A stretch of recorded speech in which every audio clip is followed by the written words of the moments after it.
En esta ocasión, Antidogma se traslada al estudio de Jorge Marín. Tenemos el gusto de platicar con él. Sandra Benito, que está en el estudio de Jorge Marín, Adriana y Reina de Antidogma. Pues nos da muchísimo gusto, Jorge, encontrarnos después de tantos años. Jorge, Sandra y yo fuimos compañeros del Centro Cultural de Arte Contemporáneo hace muchos años, nos conocimos, nos da muchísimo gusto este reencuentro. Pero ahora quisiéramos que nos platiques qué ha pasado en la carrera de Jorge, en qué estadio estás de tu carrera, cómo te sientes en este momento después de todos estos años de trabajo. Jorge, platícanos un poquito este momento en el que te encuentras. Reina, son tantas cosas que a ver si me acuerdo de todo lo que me has preguntado, porque sí, debería de traer mi libreta. No, pues primero gracias por invitarme, qué oportunidad. Yo sé que tienes un público muy grande, muy variado, y sobre todo que es una revista, ahora que me la estabas platicando, muy sustanciosa. Es una revista que no le veo desperdicio por ningún lado, así que bueno, incluirme en este menú me deja verdaderamente muy satisfecho. Y qué gustazo de verdad verte después de años y años, ver que tu carrera ha sido increciendo, que estás tan prendida. Pues lo tuyo era lo tuyo desde el principio, la comunicación, y lo haces de qué forma. Así que, pues bravo, qué bonito encontrarse con alguien de hace tantos años y descubrirlo. Eso me ha pasado últimamente, encontrar a personas del pasado, y es tan satisfactorio pensar que pues sí, el tiempo pasa porque pasa inevitablemente, pero cuando veo que alguien ha construido algo, y algo tan sólido como en este caso, como una revista con tanta personalidad, con tanto perfil, digo, qué padre, el tiempo no pasa porque pasa, el tiempo pasa y cuando se aprovecha se construye. Creo que el mundo se divide entre la gente que construye y la que destruye. Entonces, y lo he comprobado así tremendamente, y tú eres uno de los que construye, qué padre. Gracias por constructora, no, de verdad. Pero hablemos de ti, ese es el tema. Bueno, pero te lo quería decir. Muchas gracias, lo verdad, siento y me emociona gracias. mucho verlo. Y bueno, yo de mí, pues, ¿qué te platico? Ya me conozco bien la historia, así que te platico rápidamente. Bueno, cuando te conocí yo estaba muy joven, estaba muy desorientado en lo profesional. Siempre me impresiona que a la gente le dicen, como a los 17 años, bueno, ahora sí vas a elegir tu carrera, ¿qué quieres ser el resto de tu vida? Los próximos 80 años. Claro. Entonces digo, wow, es muy intimidante, yo me perdí totalmente, me ofusqué, no supe qué elegir. Pero bueno, en el Inter fui haciendo cosas de mucho provecho, eso sí. Por ejemplo, mi experiencia en museos, como estudié restauración, conservador. Sí. Entonces pues experiencias, tuve un montón en diferentes instituciones culturales o con personas dedicadas a esto, y pues poco a poco me fui fogueando, me fui formando. Llegó un punto en el que no me tocó más que sí decidir ya qué quería hacer, pero fue años después de que me lo preguntaron saliendo de la secundaria.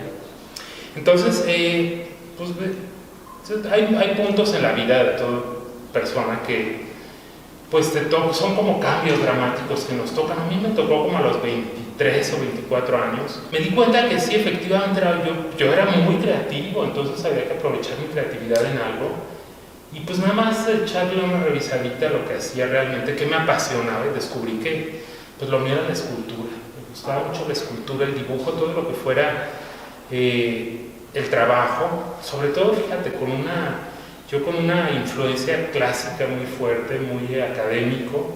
Entonces me puse muy por la libre a estudiar a muchas figuras de historia del arte que me influyeron mucho. También, bueno, pues estuve historia del arte paralelo con la carrera de restauración, afortunadamente. Entonces, bueno, ahí me di cuenta de que no hay nada nuevo bajo el sol. Hay muchísimas cosas que se han hecho, que el ser humano ha hecho, entre otras, y un elemento iconográfico fundamental es la figura humana.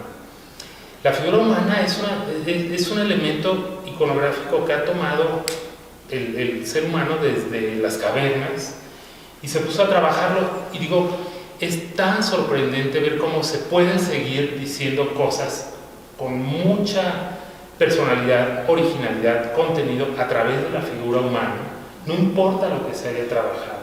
Entonces eso me reanimó a ser un artista figurativo, porque era lo mío, yo lo sentí en esencia. Claro. Y bueno, descubrí que el figurativo nunca estará fuera del lugar, ¿no? Afortunadamente hoy en el arte contemporáneo existe un abanico tan amplio de actividades que prácticamente lo que hagas puedes encajar en alguno de estos nichos. Y yo, afortunadamente, cuando empecé se abría revalorización de la figura humana con el posmodernismo que empezaba en los años 80. Entonces, pues caí como anillo al dedo en ese momento. Mi trabajo se valoró por esta búsqueda de la figura humana y este sentido muy academicista.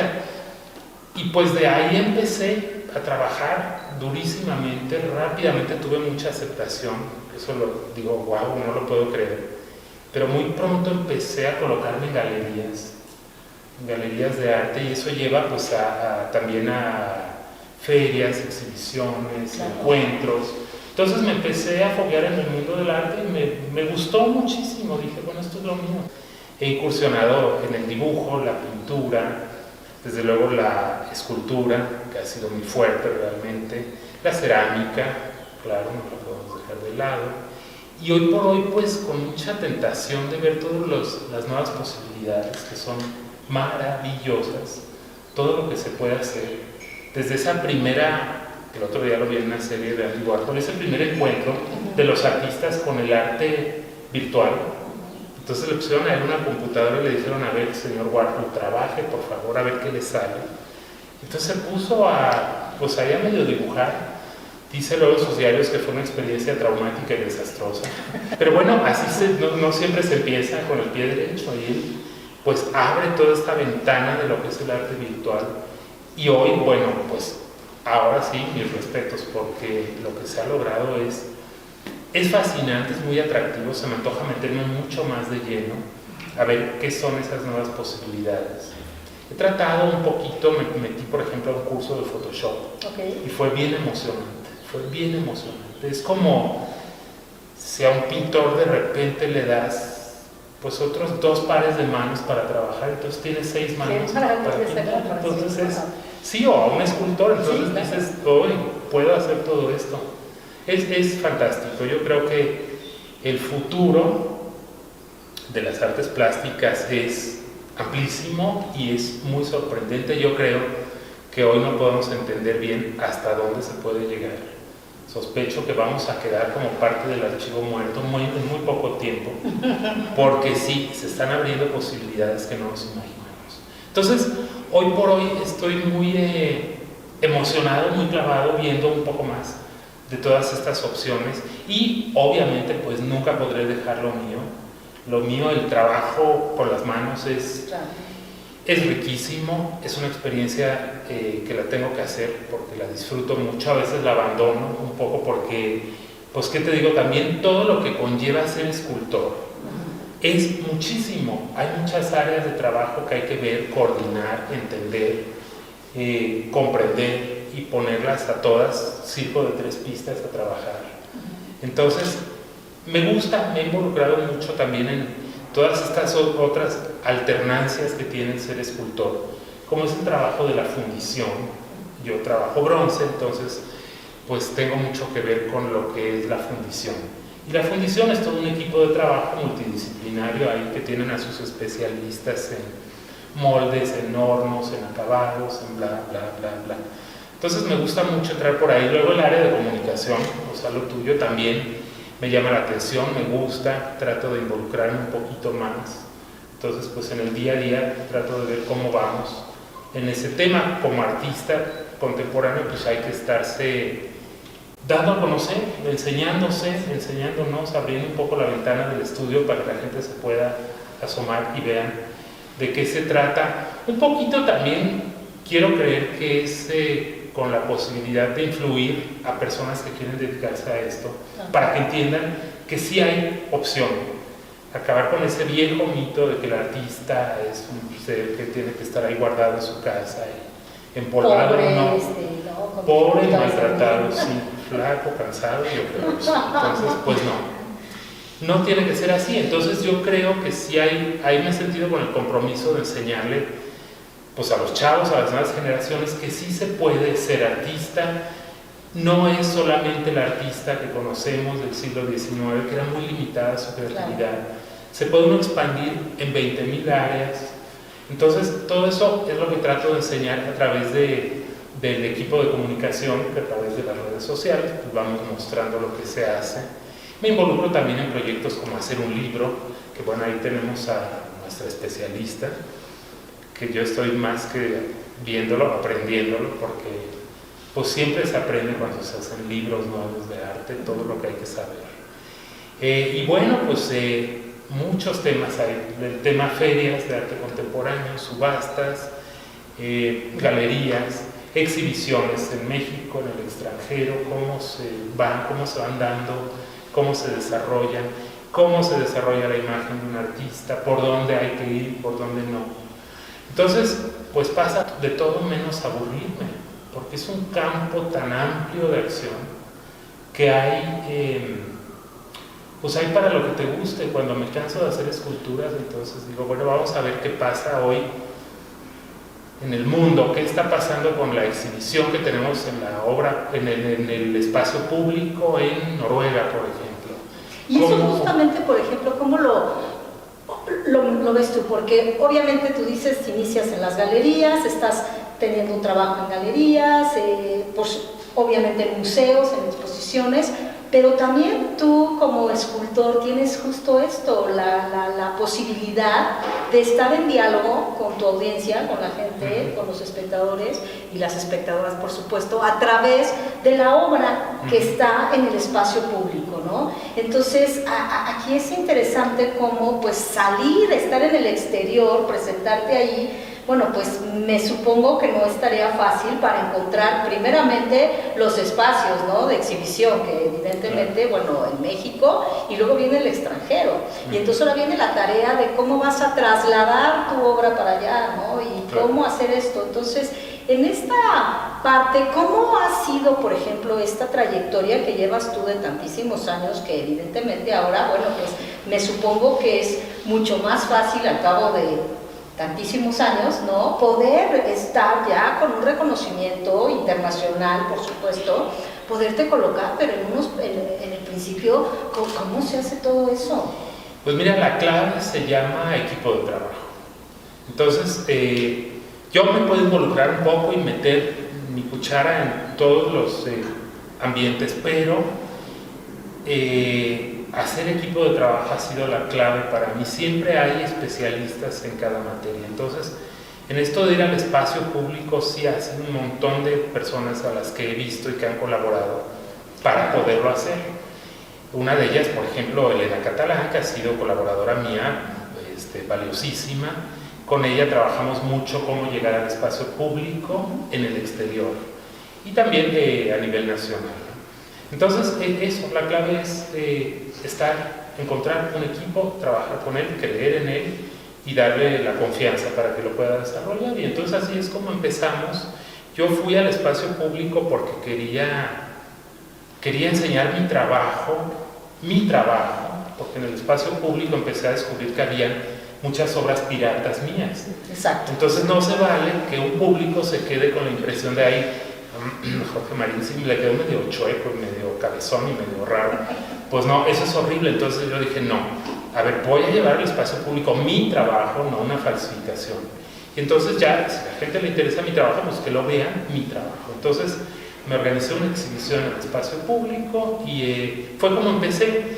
Ahora vino esta experiencia de encontrarme con un público muy plural, o sea, con audiencias tan distintas a lo que era el museo, la galería o el estudio, y fue maravilloso porque fue abrir la puerta al tamaño del mundo. O sea, verdaderamente hay pues el ser humano es tan complejo como uno no se lo puede imaginar. Entonces me gustó muchísimo el acercamiento con otros públicos que nunca había tenido, y descubrí en ese momento además el valor social que puede tener mi trabajo. Y ese fue otro parteaguas, descubrir que mi obra sirve como micrófono para que muchas otras personas hablen de sus personalidades, de sus conflictos, de sus complejidades, de su situación social, cultural, emocional, económica, y es de lo mejor que me ha pasado encontrar esta posibilidad de compartir el micrófono, que siempre me lo dan a mí por ser escultor, pero compartírselo con estos grandes públicos que no tienen de repente en el exterior. Me encuentro con grupos de migrantes mexicanos o latinos que quieren hablar, y entonces inventamos obras interactivas para que ellos vayan y se manifiesten ahí. Y yo trato en la medida de lo posible estar ahí para que cuando se hacen entrevistas y tal, pues sea gente que también da su punto de vista. Entonces, y en cada lugar, cada país y cada ciudad tiene su particularidad. Entonces tenemos desde personas filipinas que se han manifestado en Singapur, pero personas latinoamericanas que se manifiestan en Los Ángeles, y cada uno con su tema. Entonces, a lo que voy es lo satisfactorio que ha sido poderme acercar a esos grandes públicos, claro, que me lo da pues el espacio público. Pues qué interesante esto sobre el imaginario y en efecto el ser humano en todas sus manifestaciones, y como dices, es un universo que nunca se acaba. Ahora quisiera irme hacia el aspecto de la técnica, porque a mí siempre me ha llamado la atención, y por más que he tratado de entender, me imagino que tú trabajas bajo la técnica de la cera perdida, ¿no? Es decir, se empieza por un moldeo. Si nos quisieras explicar de eso, porque me parece apasionante, ¿no? Porque vemos nosotros un bronce ahí, además de dimensiones que pueden variar desde pequeñas hasta monumentales, y qué hay detrás de todo eso, el crearlo, si creas un molde en pequeño y luego le das dimensión, o si lo creas en origen grande, si nos pudieras un poco revelar esa parte de... Hay un montón de caminos, no es un camino único, realmente no. Esto de las técnicas es infinito, es verdaderamente infinito, y antes de que se me pase, les digo, yo entiendo que hay grandes defensores de las técnicas y hay que cuidarlas, pero por favor no se limiten los nuevos creadores a la técnica. No crean que ser un buen técnico es ser un buen artista, no. Lo esencial, lo importante es lo que tengan que transmitir. Eso lo pueden hacer con un montón de basura o con un montón de oro, pero lo que importa es el concepto, la idea. Eso, por favor, porque es muy común que a mí me consultan mucho y con este prejuicio de maestro, mire mi trabajo, por favor, y veo una ejecución técnica impecable, pero no dice absolutamente nada. Entonces ahí pues bravo por el artesano que está reproduciendo muy bien lo que ve, sin mayor intención que la de reproducción de lo que ya es. Pero definitivamente que sí creo que el artista es el historiador en otro sentido de su momento histórico. El artista tiene que poner, inevitablemente sucede, no es que tenga, sino que si es un artista que está usando su sensibilidad, retransmite lo que es su momento histórico, cultural, social, emocional. ¿En qué punto está la humanidad en ese momento? Y se transmite no de una forma escrita como lo hace un historiador, sino a través de la forma, de la imagen, y eso me parece valiosísimo. Por eso no hay que prejuiciarnos con qué tipo de artistas sí y qué tipo de artistas no, y la técnica sí o la técnica no. Es esencial que existan artistas con su propuesta, más allá de la técnica, para que nos estén retratando como humanidad en cada momento. Y bueno, volviendo al tema de la técnica, que es por lo que empecé este discurso, pues es muy apasionante la técnica de la cera perdida, que es la que uso. Es una técnica que se usa desde la edad de bronce, que creo que son varios miles de años atrás de nosotros, que empieza, se descubre esta maravillosa amalgama de metales que pues le da muchas características muy propias y que las usa el ser humano para crecer, para el proceso civilizatorio tan impresionante que tiene un boom a partir del uso de los metales. Hasta hoy que se vuelve el uso del bronce para hacer esculturas, fíjate qué curioso. Es un proceso muy bonito. Yo quiero hacer un programa en exclusiva para hablar de la técnica del bronce, la cera perdida, y algún día lo voy a hacer. Sandra está de testigo que lo quiero hacer y que lo tenemos que hacer, ese video, donde podamos ir a fondo con todos los pasos, porque son muchísimos, es muy complejo, entra un equipo de trabajo increíble y todo se coordina como un reloj suizo que no tienes idea para llegar a ver esas esculturas que andan por ahí. Entonces, pero claro, todo nace del modelado, que es donde yo empiezo, es más, vamos más atrás, todo empieza idea, dibujo, modelado, que es un modelado con plastilina o un bocetaje, y de ese bocetaje pues ya me voy a pensar qué quiero hacer con esa pieza que hice. Puede ser una pieza de pequeño formato, un boceto que quede para siempre como un boceto, o puede derivar en una escultura monumental de 30 metros, como ha llegado a suceder, ¿no?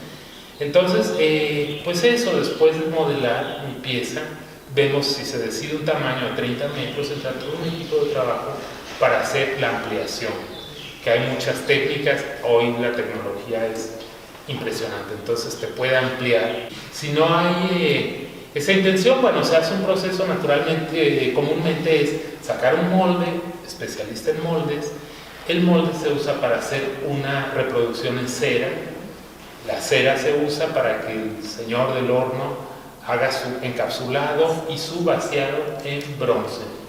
Él lo hace, lo saca del horno, pasa a manos de alguien que se encarga de los acabados, ahí ya trato de estar más cerca para ver exactamente hasta qué punto podemos intervenir la pieza, porque hay que quitar un poco de excesos del material, lo que sea, pero sin alterar mayormente el modelado fino, que es lo último que queda desde la huella del escultor, puede quedar ahí impresa. Trato de que no se borre eso porque me parece valioso en la pieza. Y finalmente vamos a ver qué acabado le queremos dar al bronce. El bronce, como metal que es, se puede oxidar de 20.000 maneras, y depende de lo que tú oxides, hacia qué tonos vas y de qué manera los trabajes, pues es la intención que le acabas de dar a la pieza. No es lo mismo una pieza acabada al alto brillo en blanco que una pieza corrompida con ácidos en unos tonos verdes y negros. Entonces la pátina es fundamental. Ahí tengo a una persona, también una de mis manos derechas, Virgilio, que es estupendo trabajando en las pátinas. Me gusta meterme a trabajar con él para decirle, vamos bien, pero mira esta sombra y damos más con esta luz y tal. Y él trabaja entonces con mucho cuidado, con ácidos y con calor, va pues acercándose a lo que le voy diciendo. Todos estos personas que me apoyan, porque yo no me sabría aprender todas las técnicas de cada paso. Entonces es una cadena muy bonita de producción que llega pues hasta finalmente hasta un espacio en la calle o un espacio en la casa de un coleccionista, de un museo o de donde tenga que ir la obra. Sí, y es que siempre me ha parecido apasionante porque encuentro una gran diferencia respecto de, por ejemplo, el partir de un trozo de mármol, ¿no? En donde hay que cincelar y, como bien dijiste, todo es remover. O sea, ahí ya hay un volumen, ¿no? De entrada, y tú partes del vacío. Claro. Y generas entonces son como, en ese sentido, si bien el producto final ambos son llamados escultura, los procesos son completamente diferentes. Entonces esta parte de la cera se me ha hecho siempre apasionante, ¿no? Sí, tienes toda la razón. Es como el fotógrafo, ver su fotografía en negativo o verla impresa. Ajá. Pues son lo mismo, pero no lo son. Completamente otra cosa. Son la inversa, claro. Ajá. Qué interesante eso. Eso no lo había pensado, pero bueno, al final somos constructores de interventores del espacio a través del volumen y la luz, que son las dos claves para el escultor. Y es un placer, uno de los placeres de la escultura es descubrir que no hay una sola lectura como en la pintura o el dibujo o la imagen, sino que hay todas las lecturas que le quieras dar. Depende del ángulo donde lo ves y depende de la luz que le des. Entonces, a una escultura se vuelve riquísima en posibilidades, no te la terminas nunca, y el fotógrafo cuando retrata escultura, pues si se conecta con la obra y le emociona retratarla, se vuelve loco, porque pues no para de estarle cambiando luces, fondos, y se vuelve una cosa interminable. Es una reinterpretación de mi trabajo a través del fotógrafo. Jorge, y a mí me gustaría, bueno, estábamos comentando que en este número 6 de Antidogma, dentro de la cobertura especial, estaremos hablando sobre las herencias culturales inmateriales. Y un poco hablando de herencias culturales, porque bueno, Antidogma es una revista que también se caracteriza por tener siempre una consideración de inclusión, de perspectiva de género de diversidad. Y en ese sentido, bueno, pues hablar de un patrimonio cultural, pues obviamente está muy rígido, ¿no? El patrimonio era el legado del padre al hijo, las hijas no contaban. Entonces hemos pensado que hablar del legado y de la herencia cultural es algo, pues, que ya conlleva mayor inclusión. Y en ese sentido a mí me gustaría platicarte, porque justo las reflexiones que hemos estado haciendo es ver la manera en la que los soportes, los diversos soportes a través de las diversas manifestaciones de arte han podido preservar todo este contenido inmaterial, todos estos saberes, ¿no?, que se van justamente transmitiendo. Y entonces ver justo esto, ¿de qué manera crees tú que la obra de Jorge Marín a lo largo de 20 años ya lleva un discurso que finalmente es un saber, ¿no?, que estás tú transmitiendo y que esperamos también justamente que el soporte que da tu escultura lo lleve a las nuevas generaciones, porque justamente estamos viendo que ahora gran parte del arte contemporáneo o de estas propuestas nuevas están transitando o están cambiando, reinterpretando, resignificando saberes que a lo mejor en una época no estaba esta consideración de inclusión o de diversidad, ¿no? Estoy hablando en todos los sentidos. Entonces, ¿de qué manera crees tú que tu escultura puede ajustarse a estos cambios, a estas nuevas interpretaciones sobre, pues, todos estos saberes o sobre todo este conocimiento que ya va contenido en tu trabajo? Pues mira, es una moneda al aire. Yo creo que cada artista es una moneda al aire porque es una moneda al tiempo, diría yo más bien, porque es el tiempo el único tamiz que verdaderamente no hay manera ni de comprarlo ni de engañarlo. Hay un sinfín de artistas que se producen año con año, generación con generación, y se van filtrando a través del tiempo, que no es más que la apropiación de las nuevas generaciones de un trabajo, y eso es el incorporar una propuesta o un legado a las nuevas generaciones. Yo de verdad cruzo los dedos, me encantaría si sigue funcionando mi trabajo como una fotografía de lo que fue mi momento histórico. Ojalá que se pueda usar para que la sigan, por un lado reinterpretando, pero por otra, y muy importante, que sirva para entender quiénes fuimos nosotros, los que vivimos finales del siglo XX, principios del siglo XXI, cuáles eran nuestros pues miedos y fantasías, que es donde básica, en lo que se puede resumir muy concretamente el sentido de la existencia humana para mí. Entonces, ojalá que sea así, ojalá que, creo que por lo menos para esta mi generación sí ha funcionado mi trabajo como parte de esa fotografía, porque se ha extendido más allá de lo que mis manos podían hacerlo. Te platicaba de la piratería que ha llevado mi trabajo al extranjero, es impresionante, pero eso quiere decir que hay una un gran público o una gran población que se identifica con mi trabajo, por eso lo reproducen tanto. Entonces, eso, que es la parte positiva de la falsificación, me hace sentir que sí, efectivamente, una buena parte de mis congéneres sienten algo con mi trabajo, los representan algo, y en ese sentido espero que las nuevas generaciones sepan entender que mi trabajo representó a mi generación, y es importantísimo conocer las generaciones que estuvieron antes de nosotros, porque eso nos enriquece muchísimo el sentido del ser humano, mucho más de lo que somos en el aquí y el ahora, sino lo que fuimos, ¿no? Claro. Y es justo la transmisión de lo inmaterial. Es tan fantástico ese tema, es que da para tanto. Sí, sí.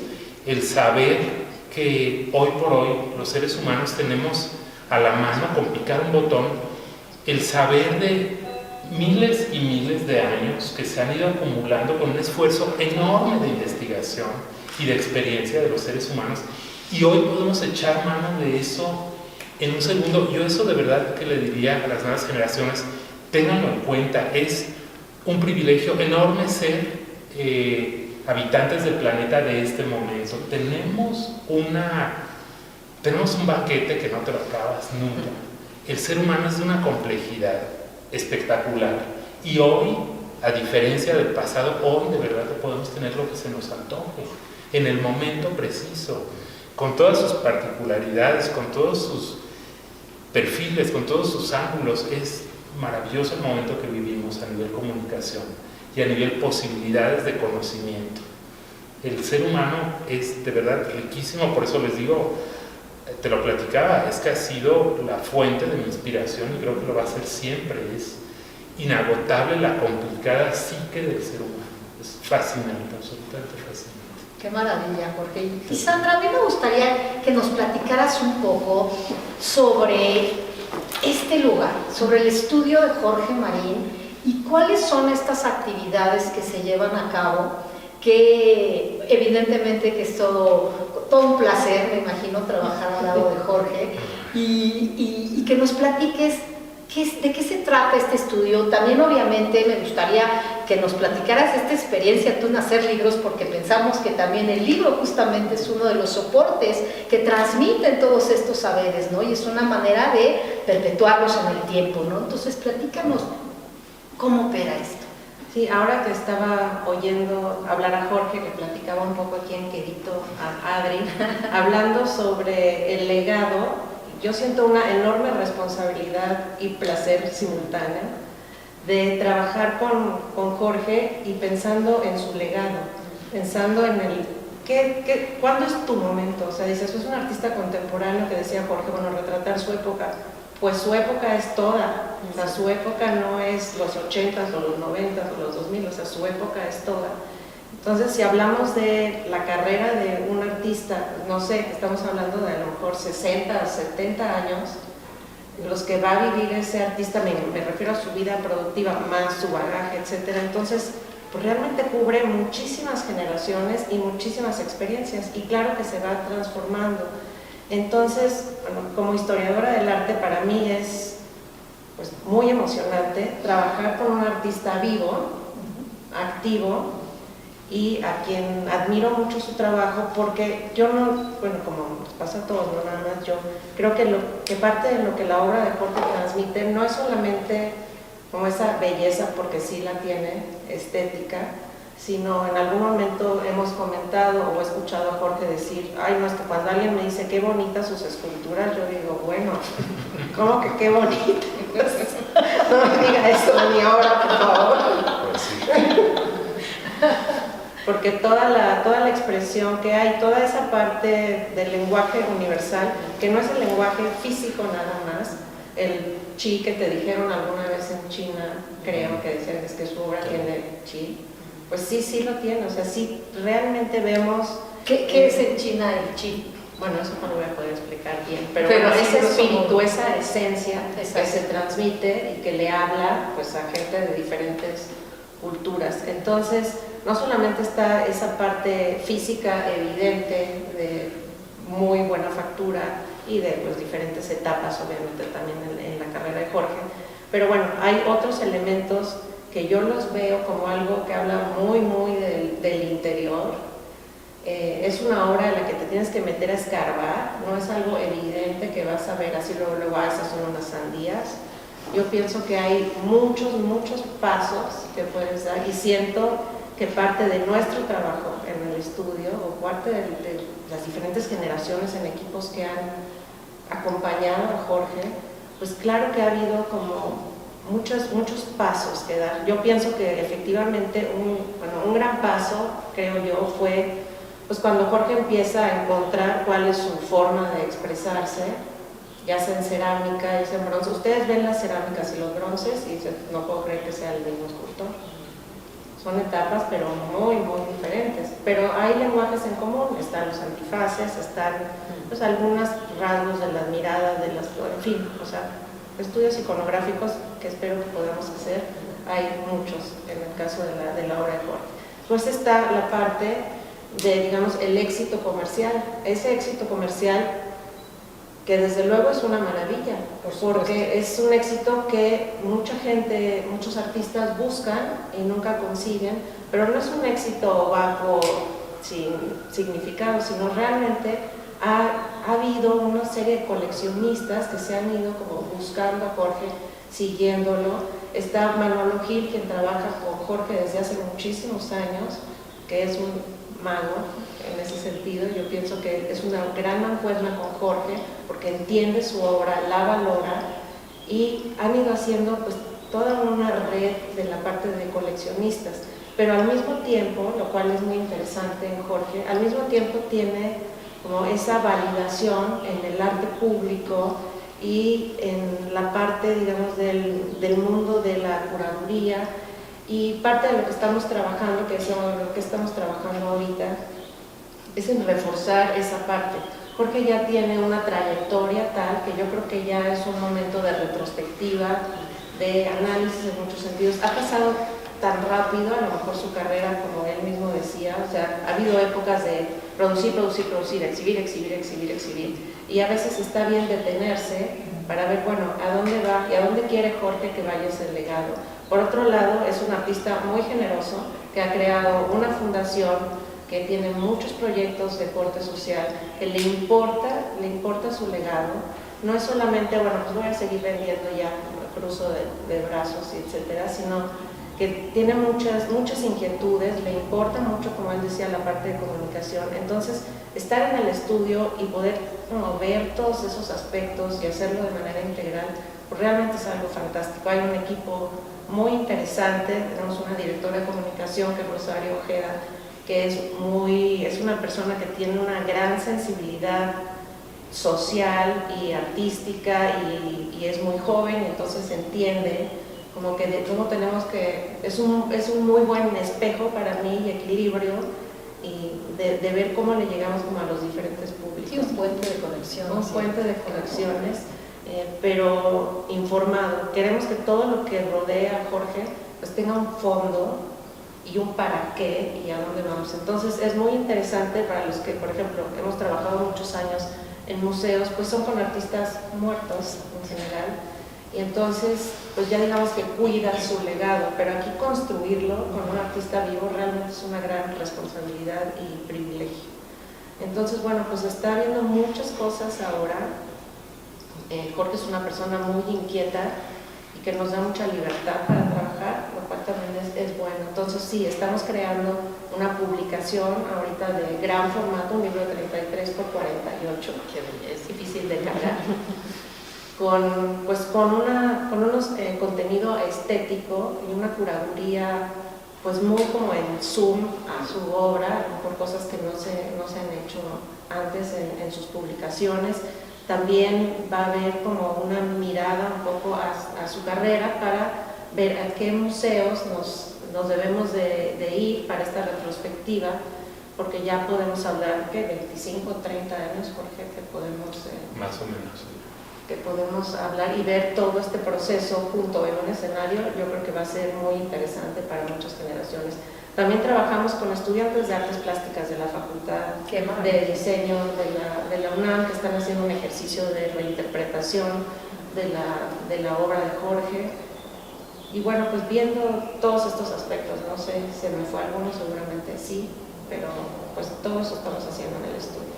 Y resaltar, porque escuchaba yo antes de empezar la entrevista, también de esta salida, ¿no? Porque están las obras en distintos lugares, ahorita en concreto estaba en La Mexicana, y también organizaron un concurso de fotografía en torno a esas esculturas con las que la gente convive a diario, gente de todas las edades, me imagino, pero también la riqueza que eso supone, porque estaba pensando ahorita en el contacto de la fotografía con la escultura, ¿no? Como cada cultura es una complejidad enorme en sí misma por su propia característica tridimensional, y depende de dónde se ponga la cámara, el foco, el efecto, la luz del día y tal. Qué riqueza que se pueda poner así a dialogar la obra con la gente, y que además de ello saquen ustedes pues eso, un concurso en donde se incite a la gente a visitarlas, a recorrerlas, a disfrutarlas y a tener esta relación estética, porque ciertamente al invitarles a fotografiar, pues ya es hablarse como de a tú por tú, ¿no? No es nada más en calidad de espectador, sino ya es como en calidad de intervengo tu obra de alguna manera. Entonces, qué buenas, me pareció espectacular como proyecto y como iniciativa, porque creo se nota ahí esta intención de dialogar, de estar en contacto con la gente, y pues ciertamente de ver eso, en un ir y venir, ¿no? ¿Qué es lo que está ahí plasmando Jorge? Creo que me parece muy interesante. Sí, es muy rico y además, por ejemplo, ahora que lo que estaba escuchando, estaba pensando la diferencia que hay, Jorge, por ejemplo, la gente en tus salas, en las salas de México, va y se sube ahí y se toma la foto. La gente en los concursos de foto toma las esculturas. Exacto. O sea, no se toman ellos, sino, no lo había pensado y me parece interesante. O sea, en las salas de México, el protagonista es la persona. El protagonista es la persona que se pone esas salas y se imagina, bueno, pues en diferentes escenarios y ya está como esa invitación a interactuar. Cuando haces un curso de fotografía, curiosamente, pues la gente no se toma, sino realmente está queriendo enseñar como su perspectiva de esa escultura. Y agradecen muchísimo que las puedas tocar, que te puedas acercar y que estén en el espacio público. Esto que puede sonar como a cliché de la democratización de la cultura, es real para mucha gente. Para nosotros no, porque nos dedicamos a esto y nos parece evidente, pero no para mucha gente. Entonces, pues sí, yo creo que todas las herramientas que nos puedan acercar al consumo, en el mejor de los sentidos, del arte, pues hay que usarlo. Sí. Y las redes sociales de por medio, además, perdón. No, eso, yo quería decir exactamente eso. Hacer hincapié en que todos estos esfuerzos de estar haciendo concursos, exhibiciones, hablar del arte, la revista, todo es para seguir acabando con ese mito del arte como una cosa que no tiene sentido para la gente. El arte tendría que ser... Es parte de la industria creativa, por supuesto. Y además es parte de cualquier individuo, del más ordinario de los ordinarios. Tendría que estar en la canasta básica del arte. El arte nos enriquece como seres humanos. Nos ayuda a pensar de una manera más compleja, nos ayuda, por lo tanto, a entender temas tan complejos que se manejan a estas alturas del siglo XXI de la humanidad. Y pues eso, digo, no todo el mundo se va a meter a estudiar matemáticas o lógica o física nuclear, pero sí el arte te puede hacer a nivel cerebral el mismo beneficio, que es llevarte al pensamiento complejo. Es importantísimo desarrollarlo y el arte es una opción. Y tristemente yo veo que generaciones siguen y siguen y se sigue dejando marginado al arte como instrumento de trabajo para hacer un ser humano mucho más integral, un ciudadano mucho más conocedor de sus derechos, de sus obligaciones y de su compromiso como parte de una sociedad. Es necesarísimo entenderlo y el arte suena, dices, ¿cómo sumo A más B? De verdad, el arte ayuda a pensar y a desarrollar también la sensibilidad para entendernos más en nuestra diversidad como seres humanos. Sí, desde luego, y además, bueno, nosotros tenemos una apuesta justamente por exaltar y por insistir en que la industria creativa es algo que debe fomentarse, es algo que debe continuar, que evidentemente la gente que tiene este prurito de creación, que tiene esta intención de producir algo, que ve justamente la posibilidad de llevarlo a cabo, ¿no? De pronto se habla de las galerías como estos espacios ajenos, que a mí me parecen una gozada también, ¿no? Porque por un lado, pues nos dan esta oportunidad de ir a conocer las posibilidades que hay, la oferta creativa que se tiene, pero no necesariamente tienes que comprar una obra de arte, ¿no? Puedes ir y meterte a 10 galerías, que muchas de ellas a nosotros nos gusta mucho escoger dentro de la oferta de la revista, escoger aquellas galerías que han musealizado de alguna manera sus exposiciones, que ofrecen inclusive curadurías. Hemos tenido oportunidad inclusive de participar en la curaduría de algunas galerías como Patricia Conde en fotografía,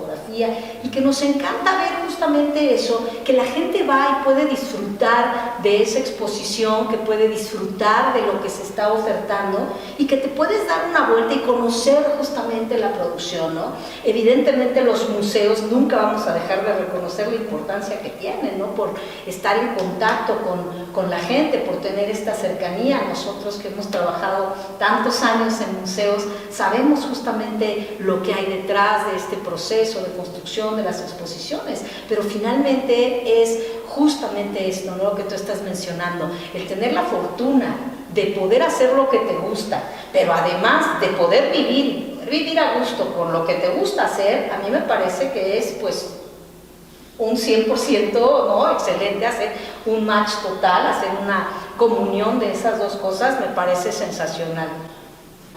¿Tú qué opinas, Jorge, sobre la presencia, la importancia de darle cabida a las industrias culturales, a las industrias creativas, que verdaderamente pues haya mucho apoyo, que haya, pues no solo estoy hablando del sector público, estoy hablando también del sector privado, porque me parece que si algo aquí en México falta es eso. Sandra nos ha platicado esta fundación, Jorge Marín, que nos parece maravilloso, porque justamente es la iniciativa privada, ¿no?, que está emergiendo, que está surgiendo como algo que le da cabida, que además, pues eso, tú tienes una manera de conectar con el público, de comunicarte, de hacer estos concursos y de hacer toda esta interacción que da muchísimo, ¿no? O sea, no es solamente una parte del sector privado, del sector público, sino es esta unión de ambos. ¿Cuál es tu opinión al respecto? Es un tema sumamente complejo para mí. Yo creo que nos daría para hablar por horas y horas,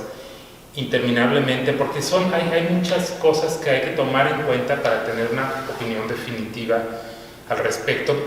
Me he encontrado con que muchas personas me han querido llevar al terreno de la crítica descarnada a lo que es nuestro gobierno con respecto a los apoyos, a los nuevos creativos. Es mucho más complejo que un gobierno que no hace su trabajo. No es así. Somos un país con una historia, con una economía, con un porqué somos así, una cultura, una humanidad. Entonces, hay mucho más actores que simplemente un gobierno que dirige una institución o una área de cultura para un país. Y desgraciadamente la comparación siempre está y es de muy mal gusto, y acabamos siempre comparándonos con el primer mundo, donde pues la historia es absolutamente diferente. Ellos han vivido otra historia muy distinta, han tenido otras oportunidades y han llegado a donde están por situaciones muy diversas por las que nosotros no pasamos. Entonces no nos podemos comparar definitivamente. A lo mejor como ideales, bueno, pues sí, el ideal podría ser que hubiera muchísimo más presupuesto, muchísima más transparencia, muchísimas más capacitaciones para difundir proyectos, para llevarlos a todas las comunidades, para darle sentido a todo esto, pero no es así. Nuestra realidad es distinta. Me parece que una clave es lo que dijiste, la iniciativa privada. México tiene una iniciativa privada enorme y de ahí se generan muchísimos bienes a través de la iniciativa privada. Yo creo que nos toca a todos los que tengamos un micrófono por delante tratar de convencer a la iniciativa privada que la apuesta para la cultura es importantísima y todos ganan. No solamente es darle dinero a la gente para que se entretenga haciendo monitos, no. O sea, voltemos por ejemplo a ver el caso de Europa y decimos, bueno, lo que hace la industria cultural allá es no solamente lo rico a nivel cultural, sino el monstruo a nivel económico, las economías tan gigantescas que se mueven en Europa, por ejemplo, aprovechando su patrimonio cultural y además su producción contemporánea. Entonces, hoy, si el presupuesto no da, porque el presupuesto de México evidentemente no da para que se hicieran proyectos a nivel estatal como en Europa, pues oigan, iniciativa privada, éntrenle porque vale la pena. Se pueden hacer proyectos que generen mucho dinero, pero además que generen es ganar y ganar para muchos grupos sociales muy distintos. Los que hacen ese trabajo, los que lo consumen, los que lo explotan, los que lo dan a conocer, genera una imagen de México no solo para nosotros, sino para el exterior.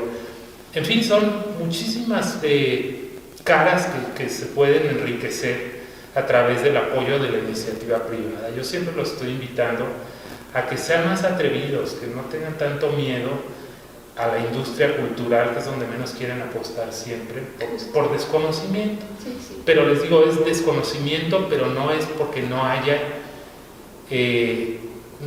beneficio de esta. El beneficio es enorme, no solamente para ustedes como iniciativa privada, sino como a nivel social, para enriquecer a la gente con la que están trabajando y para la que están produciendo.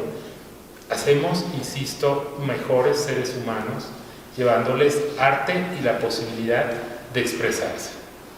Y justamente esa es un poco la misión que tenemos desde Antidogma, en tanto que revista, y estamos tratando de abarcarla en todos los medios, porque aquí la tenemos en su formato físico, pero también nos estamos difundiendo a través de redes, tenemos un podcast, etcétera, ¿no? La página web. Y justamente nuestra intención es darle salida a todos estos contenidos y manifestaciones actuales para que lleguen de la manera pues más directa a la gente, ¿no? Pero yo quería un poco hacer el paralelismo y quizá volver contigo, Reina, de, bueno, para nosotras es importante el que quede como registro, porque tampoco tenemos esta certeza de que estos dominios web digitales van a quedar ahí por siempre, siempre queda esa duda. Entonces estamos yendo un tanto contra, de pronto, lo que está allá afuera, que hoy por hoy están acabándose las revistas. Y ahí yo quería retomar contigo la idea de este proyecto del libro, porque además sé que eres historiadora, y la importancia también que supone la historiografía, ¿no? El escribir sobre los artistas para construir justamente sus carreras, y no solamente para construirlos en el hoy, sino también de cara al futuro, ¿no? Por lo que supone el que quede un libro que a lo mejor, como decías, bueno, a lo mejor estudiar la iconografía o el porqué de la máscara en la obra de Jorge Marín. O sea, cuán importancia hay en eso, y te lo digo porque me pareció también muy interesante que nos digan que en este momento lo que están buscando es hacer una vuelta, ¿no? un alto en el camino, y quizá revisitar la obra haciendo un análisis de pronto desde distintas perspectivas. Entonces, que nos platiques tú en calidad de directora de proyectos, ¿cómo ves todo esto justamente en esta responsabilidad de legar a las futuras generaciones, ¿no? Pero hablo del texto escrito acompañando obras. Sí, bueno, es que la curaduría se transmite a partir de una célula o de una exposición o de un libro, porque para mí es exactamente lo mismo. Yo pienso que es muy importante porque está esta parte efímera, digital, efímera hasta ahora, hasta que el futuro nos lo demuestre de otra manera, y está la parte de las publicaciones que pueden seguir formando bibliotecas, seguir formando archivos, y al igual que tener exposiciones físicas o exposiciones virtuales, otro tema del que podríamos hablar, pues tener esta experiencia física de tener el objeto y esas imágenes en papel y poder relacionarse con el texto, yo creo que es algo que equivocadamente mucha gente dice que a las nuevas generaciones no les importa leer. Yo no creo que eso sea verdad. Yo creo que eso tiene que seguir existiendo, y hacer pues como esta colección de diferentes momentos de la obra de Jorge Marín, que podemos tomar la misma obra y verla pues de muchas distintas maneras, y cómo queremos invitar a gente de distintas disciplinas, desde la literatura, desde la poesía, desde la historia del arte, desde, bueno, tantas cosas que se pueden abordar la obra de un artista. Entonces, hacer diferentes publicaciones que estén como muy enfocadas a diferentes temas y a diferentes públicos, porque están las publicaciones monográficas, que es de lo que estamos hablando en este momento, o las que son ya como más enciclopédicas, o más que también tenemos proyectos en el futuro para hacerlas, colaborar con diferentes editoriales internacionales, y para tener una distribución más amplia, por supuesto bilingües, en fin, poder llegar a diferentes públicos. Yo creo que es muy importante también teorizar sobre la obra de un artista y enseñarle a la gente, no en el sentido de enseñarle, te voy a enseñar que tú no sabes, pero de abrir diferentes ventanas con las que a lo mejor a través de ese lenguaje o de esa curaduría le llegas a un grupo que no le llegas de la otra manera. Entonces yo pienso que es muy bueno tocar las puertas, por un lado, obligar a los críticos a entrarle, y yo pienso que eso también es importante. Y pues me parece que es una labor que hay que hacer, y sí pensando pues en el legado de Jorge, sí tener toda esta revisitación. Él de manera natural lo hace con su obra, cualquier artista, pues aunque no se exprese de tal manera, pero obviamente pues él, en lo que vaya haciendo en el futuro, en lo que ha hecho, pues ha ido cambiando de lenguajes y arrastrando, en el mejor de los sentidos, pues la experiencia que trae. Entonces yo pienso que hace mucha falta el seguir haciendo ese ejercicio tanto del lado del estudio y del artista como del lado de los críticos y los historiadores del arte y de otras disciplinas, porque bueno, ya hay tantas cosas desde la comunicación, desde el diseño, tantos lugares donde se puede abundar. Entonces yo pienso que a todo artista, y bueno, en este caso a Jorge, pues merece muchísimo la pena crear esa bibliografía pensada y jurada. Y a mí me gustaría, Jorge, a manera de cierre, que nos platicaras tú, que nos dieras un consejo para poder comunicárselo, un consejo a las posibles audiencias universitarias, a las juventudes que nos están escuchando, que les dieras un consejo de cómo enfrentar esta posibilidad cuando tienen esta idea de querer crear algo, cuando no se animan, la importancia de profesionalizarse también, ¿no? De hacer esta cantidad de estudios. ¿Qué sería el mensaje que Jorge Marín les podría comunicar a estas audiencias? Oh, wow, qué compromiso. ¿Sabes? Yo un mensaje que creo que sí, ahora me surge, es traten de conocerse primero, ustedes como personas, como individuos, es fundamental. Muchas veces vamos, y desgraciadamente en la juventud vamos muy a ciegas, nos conocemos muy poco. Somos individuos que casi somos el eco de lo que vamos oyendo nada más. Pero hacer nuestro diálogo con uno mismo para entender realmente qué queremos, o por lo menos vislumbrarlo. ¿Qué queremos? Es fundamental entender qué queremos.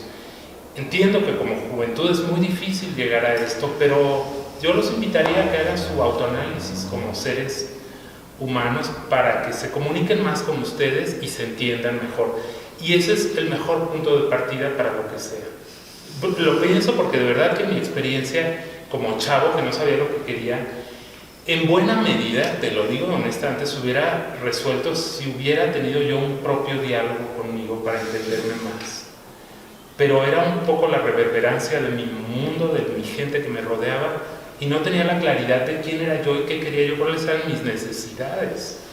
Yo era una persona llena de miedos, con unas tremendas inseguridades y con unas fantasías que no creía posibles, que no se podían concretar. Porque ver el mundo de joven es verlo con un desconocimiento absoluto.